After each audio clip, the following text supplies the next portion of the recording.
January 6 committee exposes a dark truth in going after BannonBut by moving forward to hold Steve Bannon, the architect of Trump's nationalist populism, in criminal contempt for refusing to comply with a subpoena.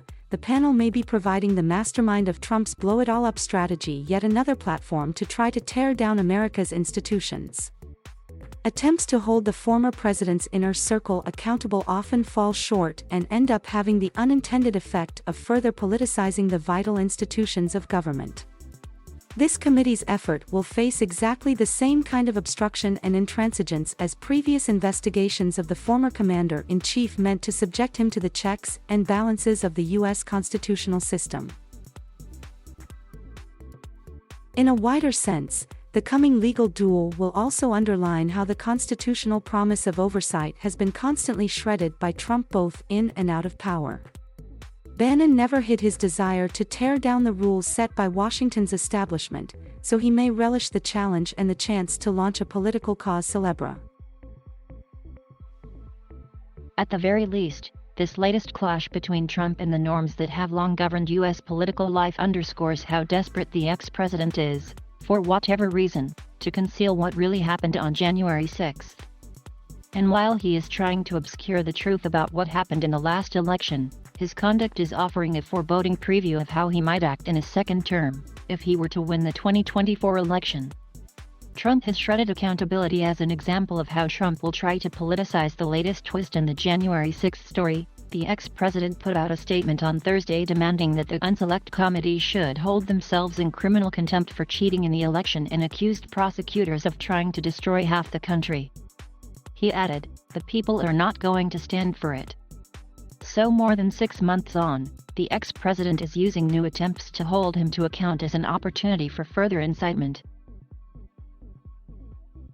as well as being an echo of the excesses of the previous administration. The fact that Bannon is going along with what appears to be a weak executive privilege argument made by Trump's lawyers contains a warning for the future about even more autocratic behavior if the former president is able to get behind the Oval Office desk again. Which is why the January 6 committee doesn't have much time to act. What is likely to be a prolonged and possibly inconclusive legal battle with Bannon could stretch right up until the midterm elections, when a possible new GOP House majority in January 2023 could just shut down the investigation before it has the chance to ink an official record for history on the outrage of January 6.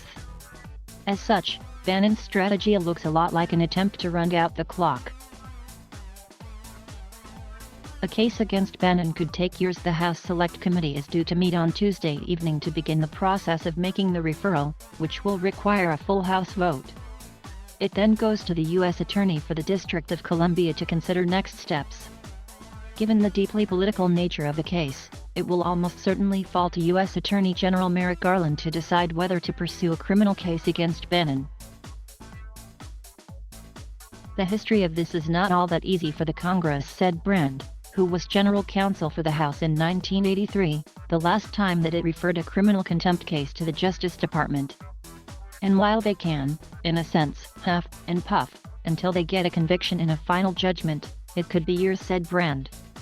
Thompson, the Mississippi Democrat who chairs the January 6 Select Committee, made clear that his panel, which includes 2 Republicans, is trying to make an example of Bannon in taking the comparatively rare step of making a criminal referral to the Justice Department. If he refuses the subpoena like we expect him to continue to do, we are left with no other choice than to ask the Justice Department to lock him up and hold him in contempt. Clearly, that might send enough of a message that he will agree to talk to us. Asked whether the committee could subpoena Trump, Thompson answered, "Nobody is off limits."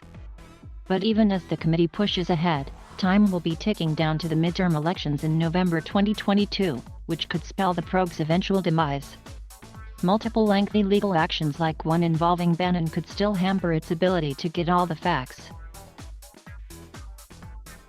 According to Woolley, the law professor, that would be a tragedy for a democracy itself and the American people, frankly. Thank you for watching. Please subscribe.